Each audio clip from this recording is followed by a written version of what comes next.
సభకు సంబంధించి అట్లాగే రాహుల్ గాంధీ చంద్రబాబు ఏదైతే ప్రచారం చేస్తారో వీటన్నిటికి సంబంధించి మనతో పాటు విశ్లేషించడానికి చర్చలో పాల్గొనడానికి కటారి శ్రీనివాసరావు గారు సీనియర్ ఎనలిస్ట్ మనతో పాటు ఏబిఎన్ స్టూడియోలో ఉన్నారు. Sir good morning. సార్ ఏం చెప్తారు అంటే జాతీయ స్థాయిలో కూటమి ఏర్పాటు చేస్తున్న క్రమంలో ప్రాంతీయంగా మోదీ రాహుల్ గాంధీ అదేవిధంగా చంద్రబాబు కలిసి పాల్గొన్నటువంటి సభ ఏ విధంగా సక్సెస్ అవుతుంది, ఈ ఏదైతే ప్రభావం ఉంటుందో ఈ మీటింగ్ కేంద్రంలో కూడా ఉపయోగపడుతుందా ఈ కూటమికి సంబంధించి? ఖచ్చితండి. జాతీయ స్థాయిలో యూపీఏతో చంద్రబాబు గారు కలిసిన తర్వాత ఖచ్చితంగా ఒక నేషనల్ పర్సనాలిటీ చంద్రబాబు గారు, అందులో ఏం సందేహం అక్కర్లా. సీనియారిటీ పరంగా కానీ, అనుభవం, ఎక్కువ కాలం ముఖ్యమంత్రిగా చేసిన అనుభవం కానీ, ఇవన్నీ కలిసిన తర్వాత మొట్టమొదటి పబ్లిక్ మీటింగ్ ఇది. మన ఖమ్మంలో కానీ హైదరాబాద్లో కానీ జరిగింది పబ్లిక్ మీటింగ్. ఖచ్చితంగా ప్రజల్లో ఆలోచన ఉంటుంది. సరే, కొంత ఆశ్చర్యం ఉన్న కాంగ్రెస్, తెలుగుదేశం మొదటి నుంచి కాస్త వైరుధ్యం ఉన్న పార్టీలు, బట్టి వాళ్ళు చెప్తున్నది ఏంటంటే దేశంలో ప్రధానంగా బీజేపీని అడ్డుకోవటమే ప్రధాన లక్ష్యంగా చెప్తా ఉన్నారు. ఎందుకంటే జరుగుతున్నటువంటి పరిణామాల కారణంగా. అంటే ఆ నేపథ్యంలో స్పందన కూడా తెలంగాణలో ముఖ్యంగా హైదరాబాద్ కానీ ఖమ్మం జిల్లా కానీ తెలుగుదేశంకి కంచుకోట్లు మామూలుగా మొట్టమొదటి నుంచి కూడా. హైదరాబాద్లో సరే కాంగ్రెస్ తెలుగుదేశం రెండు పోటాపోటీగా ఉండేవి. ఖమ్మం మొట్టమొదటి నుంచి కూడా తెలుగుదేశంకి బాగా బలంగా ఉన్నటువంటి, మొన్న కూడా మనం చూస్తే ఎలక్షన్లో అక్కడ చాలా సీట్లు టీడీపీ గెలుచుకోవడం జరిగింది 2014లో కూడా. కాబట్టి ఇప్పుడు ఇద్దరి ప్రచారం హైదరాబాద్లో ముఖ్యంగా కాస్త చదువుకున్న వాళ్ళు, మిడిల్ క్లాసు, ఐటీ రంగానికి సంబంధించిన వాళ్ళు, ఇవన్నీ ఉన్న కారణంగా హైదరాబాద్లో చాలా మంచి స్పందన వచ్చింది. కాకపోతే ఎన్నికల్లో ఫలితాలు బట్టి నిజంగా ఈ కూటమి జాతీయ స్థాయిలో ఏ మేరకు ప్రభావం రేపు మనం చూడబోతున్నాం. ఇంకా 5 రోజుల్లో 7వ తారీఖుకి ఎన్నికలు ముగుస్తాయి, 7 సాయంత్రంకి ఎగ్జిట్ పోల్స్ వస్తాయి, మీరందరూ విశ్లేషిస్తారు. కాబట్టి ఒకవేళ ఇక్కడ కనుక ఈ కూటమి కనుక సక్సెస్ అయినట్టుగైతే జాతీయ స్థాయిలో ఇది 2 తెలుగు రాష్ట్రాల మీద దీని ప్రభావం ఉంటుంది. ముందు ఫస్ట్ ఇమీడియట్గా ఉండే ప్రభావం, ఆ తర్వాత జాతీయ స్థాయిలో కూడా ఖచ్చితంగా ఇప్పుడు ఆ 3 రాష్ట్రాలలో కూడా కొన్ని పోతాయని మనకి బీజేపీకి వింటా ఉన్నారు. రాజస్థాన్ ఖచ్చితంగా పోతారంటున్నారు. ఒక ఛత్తీస్గఢ్ తప్ప మిగతా అన్నీ కూడా డౌట్ఫుల్గానే చెప్తా ఉన్నారు. కాబట్టి ఇది తెలంగాణలో కనుక, తెలంగాణలో మొన్నటిదాకా అందరూ అనుకున్నది ఖచ్చితంగా టీఆర్ఎస్ఏ వస్తుందని. మనందరికీ తెలుసు, సభ రద్దు అయిన దగ్గర నుంచి, అసెంబ్లీ రద్దు చేసిన దగ్గర నుంచి గ్రాడ్యువల్గా కొంత డౌన్ఫాల్ కనపడుతుంది. కూటమి అనగానే ఇప్పుడు కూడా సహజంగా ఏంటంటే ఒక ఎనర్జీ 4 పార్టీలు కలిసి అన్నప్పుడు దానివైపు ఆకర్షణ సహజంగానే పెరుగుతూ ఉంటుంది. కాబట్టి ఆ పొటాపొట్టిగా జరుగుతుంది. అందులో మనకేం ఎక్కడ ఇదేం లేదు. ఓవైపు కేసీఆర్ గారు ధీటుగా రోజుకి 7 సభలు ఆయన అడ్రస్ చేస్తూ ఉన్నారు. ఈ కూటమి చంద్రబాబు గారు సరిగ్గా మనకి పెట్టింది పేరు ఆయన ప్రచారంలో కానీ, ఎలక్షన్ని హ్యాండిల్ చేయటంలో కానీ విస్తృతంగా. తెలంగాణలో కూడా జిహెచ్ఎంసీ ఎలక్షన్ అప్పుడు అట్లా జరగల. ఇప్పుడు అలా కాకుండా చాలా సీరియస్గా ఆయన చేస్తున్నట్టుగా కనపడుతూ ఉంది. ఇవాళ కూడా పర్యటనలు ఉన్నాయి అంటూ ఉన్నారు. రాహుల్ గాంధీ గారు కూడా 2 రోజులు ఇక్కడే ఉండి ప్రచారం చేయటం నిజంగా ఇది కొంత ట్రాక్షన్ తేవడానికి అవకాశం ఉంది. ముఖ్యంగా సిటీలో అయితే కొంత దాని ప్రభావం ఖచ్చితంగా ఉండి తీరుతుంది. అట్లాగే చాలా సందర్భాలలో చంద్రబాబుకి అసలు రాజకీయం గురించే తెలియదు, ఆయనకు ఎట్లాంటి పరిపాలన ఏ విధంగా అందించాలో కూడా తెలియదు. తెలంగాణ ఇలా జరగడానికి కారణం ఇలా అంటే ఇన్ని సంవత్సరాల కాంగ్రెస్ పాలన, 40 సంవత్సరాలు, 50 సంవత్సరాలు, అదేవిధంగా 17 సంవత్సరాల తెలంగాణ పాలనలోనే ఇంత వెనుకబడిపోయింది తెలంగాణ అని చెప్తున్నారు. అదేవిధంగా ఏదైతే నేను చంద్రబాబు మాట్లాడినప్పుడు కేసీఆర్ ఎన్నోసార్లు అన్నాడు విజ్డమ్ ఆఫ్ ఎకనామీ అనేది చంద్రబాబు దగ్గర చూసి నేర్చుకోవాలని ఎన్నోసార్లు పొగిడారు. మరి ఇప్పుడేంటి ఇట్లా మాట్లాడుతున్నారని కూడా మాట్లాడుతున్నారు. అంటే మన నాయకులు ఎప్పుడు ఏది అవసరమైతే అది మాట్లాడటం అన్నది అందరికీ ఉన్న జబ్బు, అది ఒకళ్ళదని కాదు. ఇప్పుడు టీఆర్ఎస్ పార్టీ తీసుకుంటే ఇక్కడ మనకి తెలంగాణ ఓట్లు కావాల్సి అనుకుని వచ్చినప్పుడు గొప్పగా దాన్ని మనం చంద్రబాబు గారినో లేదు ఇంకొక దాన్నో మాట్లాడేటువంటి పరిస్థితి. అదే రీతిలో చంద్రబాబు గారు కూడా ఏకంగా నేను కేసీఆర్ గారితో టీఆర్ఎస్ తోటి పొత్తు పెట్టుకోవాలని ప్రయత్నించాను మొట్టమొదటి చెప్పారు ఆయన. అప్పుడు మరి ఈ లోపాలన్నీ కనపడే కాదు. వాస్తవంగా ఏంటంటే రాజకీయాల్లో అంత అవసరం లే, ఉన్నట్టుగా మాట్లాడుకోవటం మంచి లక్షణం అవుతుంది. సందర్భాన్ని బట్టి ఒకటి, ఇవాళ హైదరాబాద్ డెవలప్మెంట్లో చంద్రబాబు గారి పాత్ర లేదని ఎవరు అనలేరు, ఫస్ట్ పాయింట్. అయితే చంద్రబాబు గారు కావచ్చు, అంతకుముందు కాంగ్రెస్ కావచ్చు, లేకపోతే టీఆర్ఎస్, ఇవాళ టీఆర్ఎస్ కావచ్చు, అందరూ యూనిఫామ్గా చేసినటువంటి ఒక పొరపాటు ఏంటంటే హైదరాబాద్ నగరాన్ని తప్ప, ఉమ్మడి రాష్ట్రంలో హైదరాబాద్ నగరాన్ని తప్ప ఇటు తెలంగాణ గ్రామీణ ప్రాంతాన్ని కానీ లేదా ఆంధ్ర ప్రాంతాన్ని కానీ ఎక్కడ అంటే రాజధాని మీదే దృష్టి పెట్టారన్నది వాస్తవం. కాబట్టి అన్ని పార్టీలు చేసిన పని వాళ్ళు టీఆర్ఎస్ చేస్తున్న పని కూడా అందులో ఏం సందేహం లేదు. కేటీఆర్ గారు లెగిస్తే నెలలో 20 రోజులు ఆయన హైదరాబాద్లోనే హైదరాబాద్ సంబంధించిన అంశాల మీదే పని తప్ప కింద గ్రామీణ ప్రాంతంలో ఏం జరుగుతుంది, తెలంగాణ అంటే 70% ఇవాళ కూడా గ్రామీణ ప్రాంతాలు ఉన్నారు కదా, దాని మీద దృష్టి పెట్టిన దాఖలాలు ఏదో కొన్ని ప్రాజెక్టులు చెప్పడం తప్పితే day to day development, infrastructure, అక్కడ మిగతా విద్య, ఆరోగ్యం వీటి మీద పెద్ద దృష్టి పెట్టినట్టు కనపట్ల. కాబట్టి దీనిలో పెద్ద మనకి ఇదేమి లేదు. హైదరాబాద్ని డెవలప్ చేయడంలో ఖచ్చితంగా చంద్రబాబు గారి పాత్ర, ముఖ్యంగా నిన్న ఆయన చెప్పినట్టు సైబరాబాద్ ప్రాంతంలో కొంత విజన్ ఉంటూ అప్పుడు ఉన్నటువంటి అధికారులు హైదరాబాద్ నేను కట్టానని ఎప్పుడు చెప్పలేదు, కానీ సైబరాబాద్ మాత్రం నేనే నిర్మించాను. ఈ హైదరాబాద్ చుట్టుపక్కల ఉన్నటువంటి ఔటర్ రింగ్ రోడ్ రావడానికి, అదేవిధంగా ఎయిర్పోర్ట్ ఇక్కడికి రావడానికి, అట్లాగే సాఫ్ట్వేర్ ఇంత డెవలప్ అవ్వడానికి వీటన్నిటికీ నేనే కృషి చేశానని చెప్పారు. దీనిలో 2 పాయింట్లు అండి. అంటే ఒకటి, మనకి పోస్ట్ లిబరలైజేషన్ తర్వాత మనం దేనికి అదే చెప్పుకోవాలి. పోస్ట్ లిబరలైజేషన్ తర్వాత ఐటీ సర్వీస్ సెక్టర్ ముఖ్యంగా భారీగా పెరగటం మొదలుపెట్టింది దేశవ్యాప్తంగా. అయితే దాని దేశంలో అన్ని రాష్ట్రాలు అందుకోలేకపోయినాయి. కేవలం ఒక 4-5 రాష్ట్రాలే బాగా, మన పక్కన ఉన్నటువంటి కర్ణాటక కానీ, ఇక్కడ హైదరాబాద్ ఉమ్మడి రాష్ట్రంలో హైదరాబాద్ కానీ ప్రధానంగా మనకి ఇక్కడ చూస్తే, అలాగే చెన్నై కొంతమేరకు. ఆ టైంలో ఉన్న లీడర్షిప్ ఎవరైతే బాగా ఎఫెక్టివ్గా దాన్ని అందిపుచ్చుకు, ఎందుకంటే ఇక్కడ మనకు కనపడతా ఉంది ఒకవైపు నిరుద్యోగం, ఉపాధి.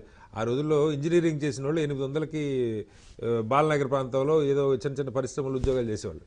నేను చూశాను అది స్వయంగా. ఇంజనీరింగ్ గ్రాడ్యుయేట్ పట్టా పట్టుకొని 800,000 రూపాయలకు ఉద్యోగాలు చేసేవాళ్ళు వేల మంది ఉండేవాళ్ళు హైదరాబాద్లో. ఎందుకంటే వేరే ఆపర్చునిటీస్, సర్వీస్ సెక్టర్, ఐటీ లాంటివి రాక.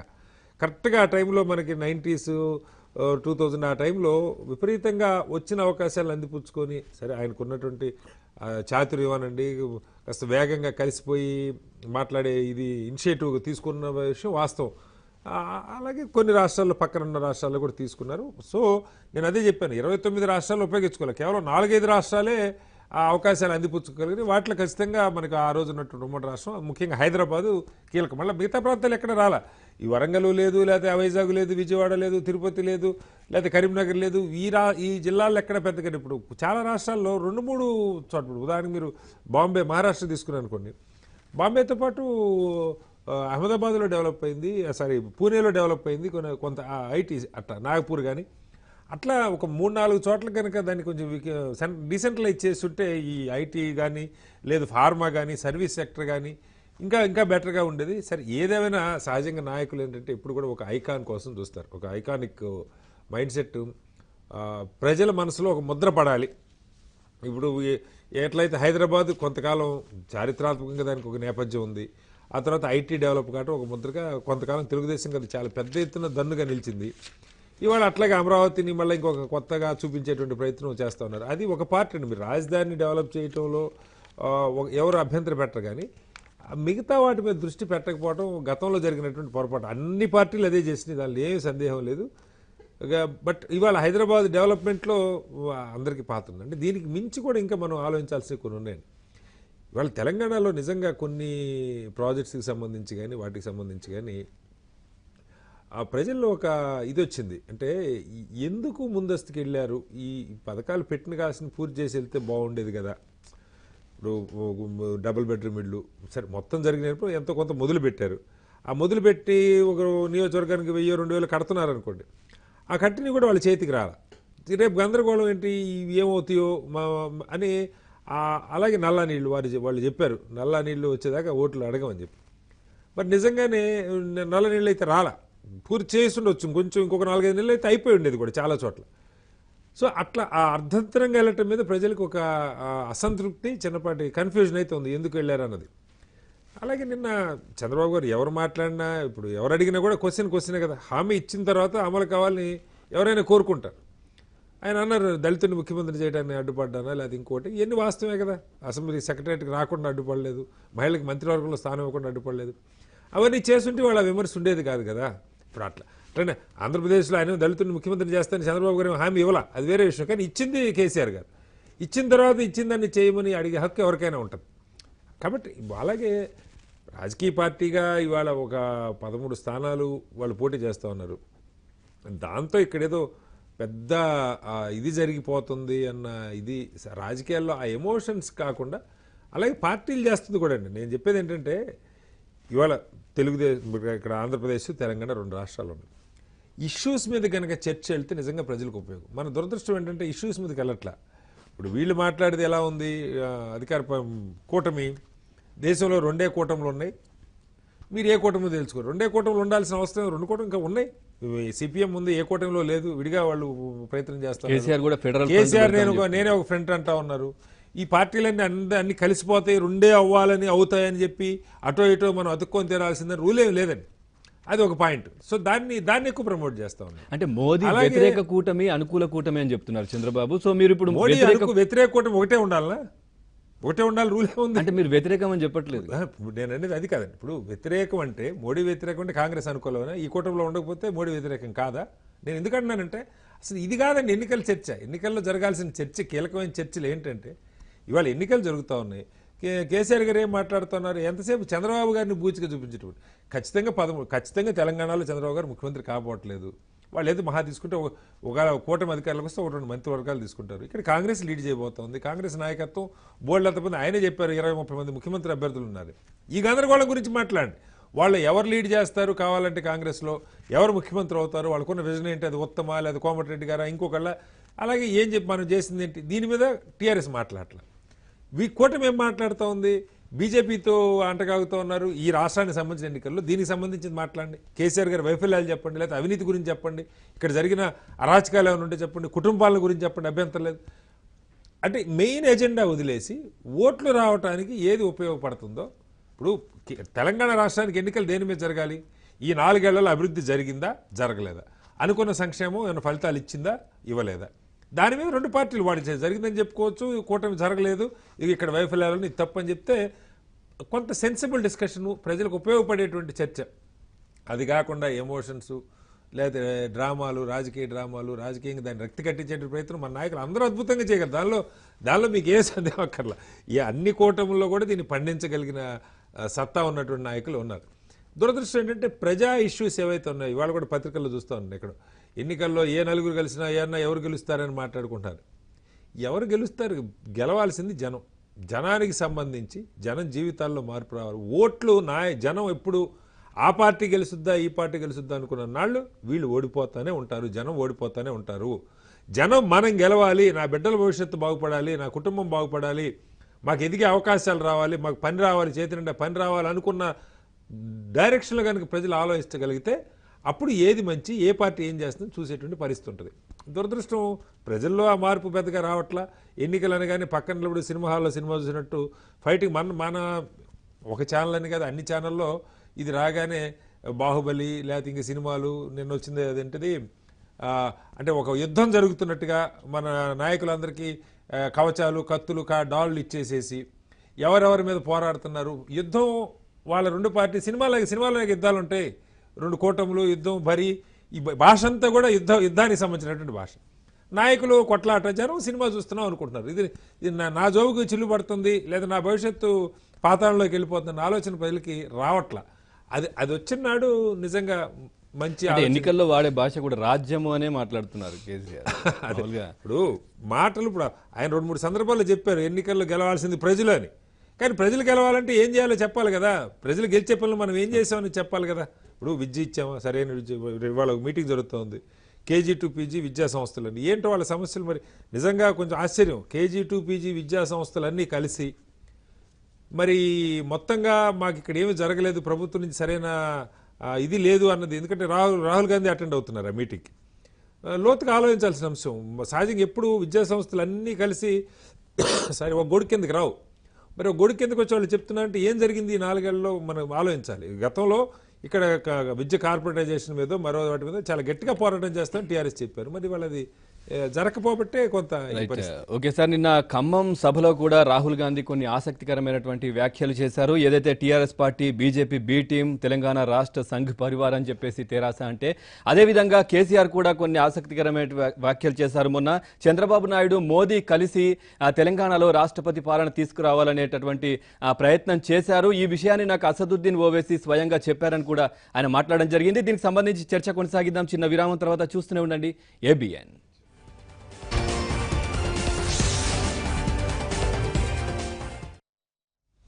చర్చకు తిరిగి స్వాగతం. మీతో మాట్లాడడం కాలర్ లైన్ లో ఉన్నారండి, భరత్ గారు విజయవాడ నుంచి. భరత్ గారు నమస్కారం.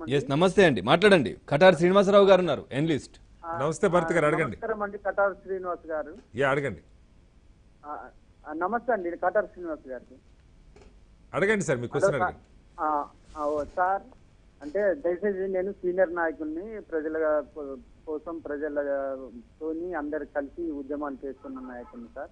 దయచేసి నాకు కొంచెం టైం ఇవ్వాలి సార్, నేను చెప్తాను. చెప్పండి. అయితే ఇప్పుడు దమ్మున్న ఛానల్ అంటే ఏబిఎన్ ఛానల్ ప్రజల గుండె చప్పుడు వినిపిస్తున్నందుకు, వారి కడుపు మంటను తెలియజేస్తున్నందుకు సార్, మీరు ఇది ఒక గంట ప్రోగ్రామ్ చేస్తున్నారండి. దయచేసి దీన్ని ఇంకొక 2 గంటలు చేసి ప్రోగ్రామ్ చేస్తే చాలా బాగుంటుందండి. ఎందుకంటే ప్రజల వాణిని వినిపిస్తున్నారు, మీరు చాలా ఇంపార్టెంట్ విషయం మీరు చేస్తున్నారు. ఒకటే అండి, ఈ కాంగ్రెస్ పార్టీలో సార్ ఈ సీనియర్ నాయకులు, ఎమ్మెల్యేలు, ఎంపీలు ఉన్నారు సార్. వాళ్ళు ఎప్పటిలో పరిపాలిస్తున్నారండి. పరిపాలించి ప్రజాధనాన్ని కోట్లాది రూపాయలు సంపాదిస్తున్నారు సార్. వాళ్ళు టికెట్లు టైంలో కోట్లాది రూపాయలు ఇచ్చి కొనుక్కుంటున్నారు సార్. అంటే గెలుపు గుర్రాలు ఎవరు డబ్బులు అయితే ఇస్తారో, ఎవరైతే కోట్లాది రూపాయలు ఇస్తారో వాళ్ళకే టికెట్లు ఇచ్చి కొంటున్నారండి.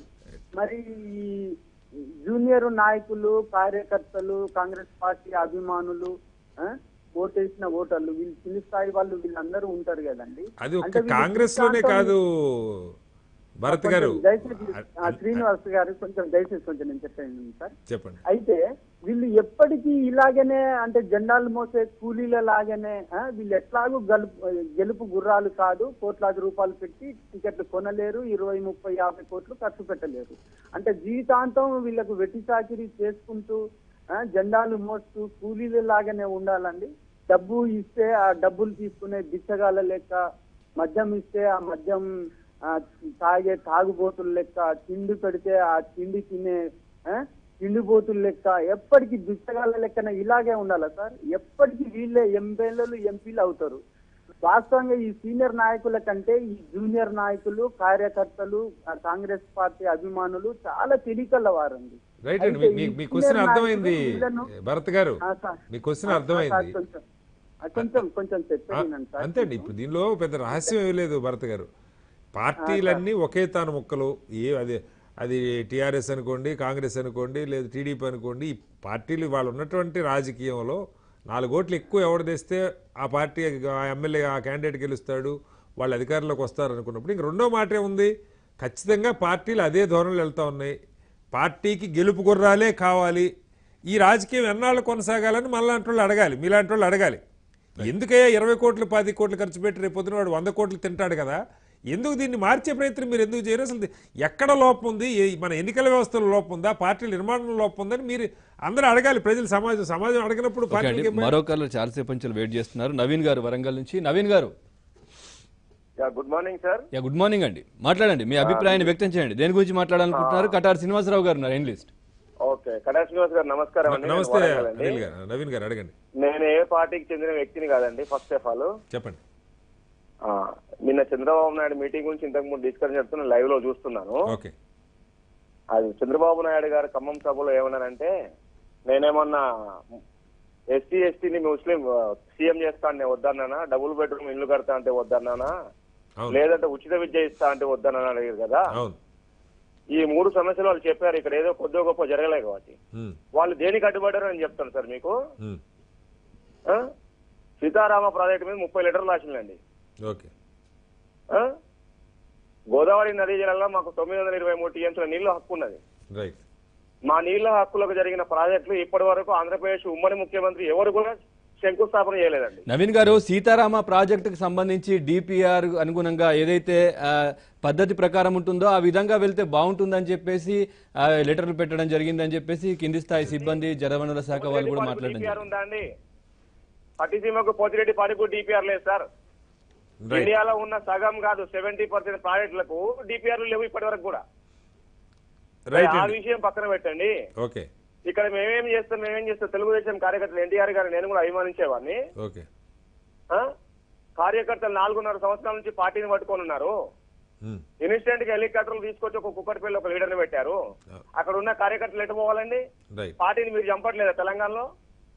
రైట్, థ్యాంక్ యూ అండి. ఇంకో కాలర్ లైన్ లో ఉన్నారండి. నెక్స్ట్ కాలర్ రామారావు గారు, కాకినాడ నుంచి. రామారావు గారు, నమస్తే సార్. నమస్తే అండి. మీ టీవీ వాల్యూ మ్యూట్ లో పెట్టి నేరుగా మాట్లాడండి. నమస్తే శ్రీనివాసరావు గారు. నమస్తే రామారావు గారు. ఇప్పుడు ప్రతి దానికి తెలంగాణ వాళ్ళు ఎవరు మాట్లాడినా తెలంగాణ భాషలో మాట్లాడినా, ఇప్పుడు విజయవాడ నుంచి భరత్ అని ఆయన కూడా మాట్లాడాడు, అదే భాష మాట్లాడతారు వాళ్ళు. అదే కేసీఆర్ యొక్క శిష్యులు వీళ్ళంతా. అయితే నేను చెప్పేది వెలిగించండి, బాబ్లీ కట్టేటప్పుడు వీళ్ళెవరు తెలంగాణ వాళ్ళు ఉమ్మడి రాష్ట్రంలో ఈ మహారాష్ట్రం వెళ్ళి అడ్డుపడి అక్కడ లాఠీ దెబ్బలు తిని జైల్లో ఉండి అదే కేసుని ఇప్పుడు కూడా అనుభవిస్తున్నారు. కేసీఆర్ వచ్చాడా అక్కడికి? తర్వాత సైబరాబాద్ కట్టేనన్నాడు. సైబరాబాద్ ఎవరో చంద్రబాబు నాయుడు గారు సైబరాబాద్ కట్టాను కానీ నేను హైదరాబాద్ కట్టలేదని చెప్తున్నా. పదే చెప్తున్నా అదే మాట. చార్మినార్ గారు కట్టేయడం అని అంటారని వేళకోళం చేస్తున్నారు. సైబరాబాద్ పెడితే 100 మందికి 1000 మందికి ఉపాధి వచ్చింది. చార్మినార్ 4 కట్టండి, ఒక్క మనిషిగా ఉపాధి ఉన్నదా? ఇది మెయిన్ పాయింట్.